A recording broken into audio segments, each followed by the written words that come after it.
Welcome back to the Ultimate Seattle Sports Show. The NFL Draft gets underway Thursday. Seahawks GM John Schneider held his pre-draft press conference yesterday. And Chris, you've been around a long time. You've had your share of John Schneider press conferences. The pre-draft presser in particular really doesn't reveal too much. I'm going to be honest with you, Paul. I don't know why they do this. I really do. It's a chance to bring all the media together. And John can just say absolutely nothing. Yeah. I mean, let's be honest. He does say some stuff, and we're going to have some sound bites. But in the end, he is not showing his hand, Paul. I mean, we're just 2 days away now from the draft, and you think John Schneider's like, well, here's what we're going to do at 32. Here's what we're going to do. I mean, and so I think you have to take your expectations down. I think there was some great stuff that came out of that press conference when you talk about the team and where the players are at. Mike McDonald talked a little bit about that, but I always enjoy it. And yes, I've been over there many times, and it's like everybody's trying to dissect every single word they say. What does that mean? Where are they going here? Yeah. No, and it's kind of fun. You got to be a detective when you go in there, and you think you have it figured out. And even when he says something, oh, we got a good soundbite, you don't even know if he's telling you the truth or not. He might be just throwing up this smoke and mirrors, so no one knows what their plans are for at least their first-round pick. Well, the Seahawks do have the 32nd pick, last in the first round. Schneider said he's looking to make a move. I mean, it's no secret with us, guys. I mean, we have 4 picks, so we'll be looking to move back, and everybody has their own plan. And I don't think teams are concerned about whether they're going to help another team or not help a team or. We've talked within our division. That was kind of frowned upon for a while. Like, you don't trade within your division. Everybody in our division we would trade with. And, we have good relationships with all 3 of those teams. Okay. I just mentioned, Paul, I have to correct myself. Like, you may not get a whole lot. I think he gave us maybe a little bit right there when talking about trading within the division. And it's going to be interesting on tomorrow's show. Draft expert Rob Rang is going to join us on this show, and I'd love to ask him about that. That soundbite right there. Seahawks currently at 32. They could trade down, and sitting at 34 is the Arizona Cardinals. The Cardinals, I think, would love to jump the Jets. So, if you trade away, what could they get for that trade? Well, you'd pick up number 34 and maybe a 4th or 5th round, maybe. But I could see them possibly doing some trading with the Arizona Cardinals. You never know. Well, it was interesting. There was something to put out there yesterday that the Seahawks and Cardinals are already talking about making that move, Chris. And then Brady Henderson he was over there. Of course, he covers the Seahawks for ESPN. And he says he starts trying to point John down that road. He doesn't know, right? And then John kind of dodges it, and then Brady has to follow up, and Schneider says, I know what you're trying to get. And, nice try. He sees you coming from a mile away. But Brady was trying to get him to talk a little bit about that move. And there's a thought that, they're trying to get Ty Simpson, the Alabama quarterback, at that position in the first round where the Cardinals will make their move. So, again, it's a time of year where there's rumors and all this stuff. Well, it makes sense. They could jump up and get the quarterback they want, and then that would leave possibly the running back from Notre Dame to Seattle at 34. So you never know. Right. Well, Schneider has made some strong in-season trades in recent years. Last season, he gave up a 4th and a 5th round pick to get receiver Rashid Shaheed from the Saints. We all know how that worked out. He was asked how the quality of this year's draft may have helped him in his decision to give up picks in the Shaheed trade. I think there's a lack of depth in this draft, and I thought our scouts did a great job in the fall of identifying that and that allowed us to be a little bit more willing to give up the 4th and 5th round draft pick. But no matter what draft you're in, what year, it's our responsibility of the organization to be able to find true Seahawks all the way through it. And no matter if you have, the 3 and was that 21? Was that the year we had 3 picks? Yeah. Or last year having a bunch of draft picks, it doesn't matter. You still feel that same level of pressure to be able to bring the best people you can in for the organization and for the coaching staff. And there's a reason why, Paul, he wins awards. He mentions right there, true Seahawks. You got to go out and find true Seahawks. What fits for our organization?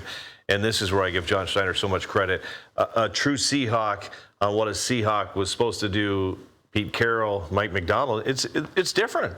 I mean, is what Mike McDonald may expect out of his players, what Pete Carroll, nothing wrong. I mean, they both have won Super Bowls. They both are great coaches, but it's different. Coaches are different. Mike McDonald came in with a different mentality, and John Schneider has worked so good with him on helping him. I mean, just from last year's draft, go out, get Gray Zabel, get Eamon Worry, get guys that can make a difference, and so to see John Schneider be able to change and shift his direction, from Pete Carroll to Mike McDonald has been very impressive. Yeah, and just take control. I think he has more control of this team because it was always Pete Carroll first, then John Schneider, and they worked together on these things. But the last few drafts have been all John Schneider and his gang, and you can see the success he has had for sure.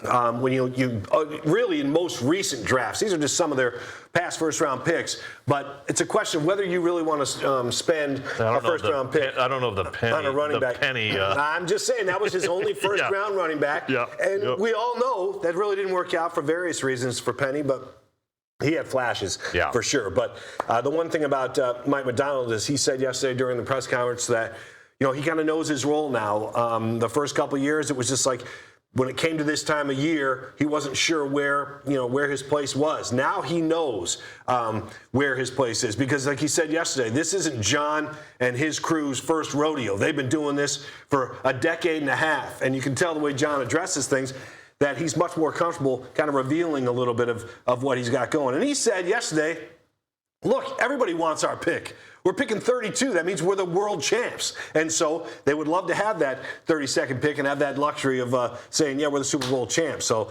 and the other setback when you come to winning a Super Bowl title is you start losing players. Everybody wants to get paid. We saw some players leave this team in the offseason for some free agent contracts, and it made a lot of sense. Boye Mafe, $60 million as he goes back to the Midwest for Cincinnati. It's like, yeah, of course they're going to pay him. Cincinnati's absolutely bulking up, by the way, and we'll talk about them another day. But the Seahawks did report for voluntary workouts this week. Head coach Mike McDonald has always been impressed with the buy-in from his players, and nothing has changed. I was blown away by some of the guys that showed up today, and that we weren't asking to be here, at this point in time, and just the energy is really great. There's still a great sense of urgency and spirit to the guys, which is exciting, but it's mostly just strength and conditioning at this point and some individual meetings, but. This is one of the best times of year to see the guys again after the break. I'm going to be honest, Paul. Energy, yeah, there should be energy. You are the Super Bowl champs. You are the defending Super Bowl champs. I would be jacked to get back to work. Win that Super Bowl, go to Cabo, go to Cancun, celebrate with the family. But to get back, get with the boys again, get in that place, start working out, get ready for next year. HBO Hard Knocks is coming. You want to be you want the gun shining, Paul. You got to be ready to go.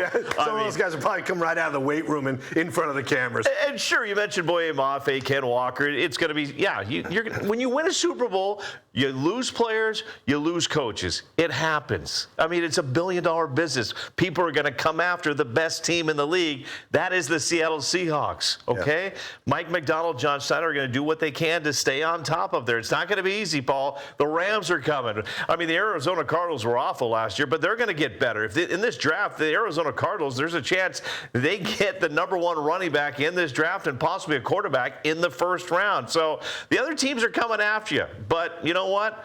At this point, the defending Super Bowl champs are the Seattle Seahawks, and there should be a lot of good energy over there in that building. Yeah, and then we talk about the buy-in, the fact that, you hear Snyder talk about it, you hear Mike McDonald talk about true Seahawks, and, these guys are Devin Witherspoon, one of the guys that shows up. It's like Witherspoon's due for a huge contract extension, and he knows, they're going to take care of him over there at the headquarters. He's going to back up the truck, Paul, and just, he's going to put the big truck and say, fill that with money. Fill that with money. What was JSN's truck? Well, like a two-trailer semi or something? He had a big truck. So, not that it wasn't deserved, but these guys, it's a credit to the Seahawks and the draft picks they have made, of course, because, when you go and get JSN, you go and get Witherspoon, you made some two darn good picks there. So it'll be interesting to see what these guys do with the draft. Again, they had the first round, second round, third round, and a sixth rounder. And as John Schneider said, he's looking to trade down. Do you think That's true. I think he's going to trade down. I really. I do. mean, it's kind of a no-brainer. I think they're trading down. And you think it's such a no-brainer? That's why he was The comfortable for saying what sale he sign said. is out there. The for sale sign is we're trading our pick. And I also want to alert everybody. Already mentioned Rob Rang on tomorrow's show.